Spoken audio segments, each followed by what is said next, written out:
মহান রব্বুল আলামিনকে বলেছিল, আল্লাহ গো, তোমার হাবিব যদি তোমার দর্শনে জিয়ারতে আসে আমাদেরকে এক নজর দেখার সুযোগ করে দিও। আল্লাহ তাআলা ফেরেশতাদেরকে পতঙ্গমালার রূপ ধারণ করায়া ওই সিদরাতুল মুনতাহার গাছের মধ্যে ঝুলাইয়া রাখছে, আর ঘোষণা দিয়া রাখছে, আমার বন্ধু এদিক দিয়া যাইবো, তোরা দেখে নিস। যেরকম সুবহানাল্লাহ। নবীজি যখন যায় তখন দেখে জোনাকি পোকার মতো এরকম আলোর বিকিরণ দেখতে পায়। আল্লাহর হাবিব বলেন, এগুলা কি? ইয়া রাসূলুল্লাহ, ইয়া হাবিবাল্লাহ, ওগো আল্লাহর পয়গম্বর, এগুলো হইল আল্লাহ পাকের ফেরেশতারা, আপনাকে এক নজর দেখার জন্য তারা এখানে বীর জমাইছে। সুবহানাল্লাহ। এখন শেষ লেভেলে যায়, ইয়া রাসূলুল্লাহ, এখন এলা আপনি একা একা যান, আমার পক্ষে আর উপরে ওঠা সম্ভব না। পড়ছিনি এখন বিপদ।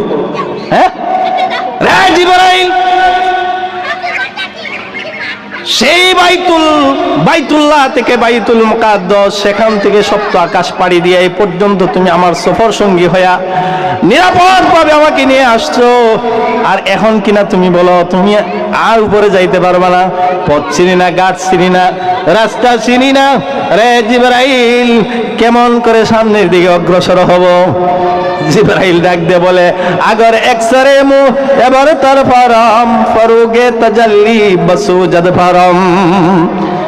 ইয়া রাসূলুল্লাহ, ইয়া হাবিবাল্লাহ, আল্লাহর পয়গম্বর, আমাকে আল্লাহ তাআলা দুনিয়াতে বিচরণ করার জন্য ডানা দিয়েছে।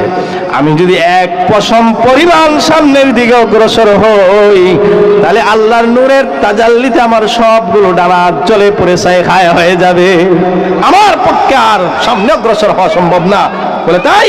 বলে এরপরে আল্লাহর হাবিব সাল্লাল্লাহু আলাইহি ওয়াসাল্লামের জন্য আল্লাহ তাআলা একটা কুদরতি সিঁড়ি পাঠায় দিছিল, একটা মিম্বর পাঠায় দিছে। মিম্বরটা সবুজ রঙের ছিল, তিনটা আসন ছিল, মানে তিনটা সিঁড়ি ছিল।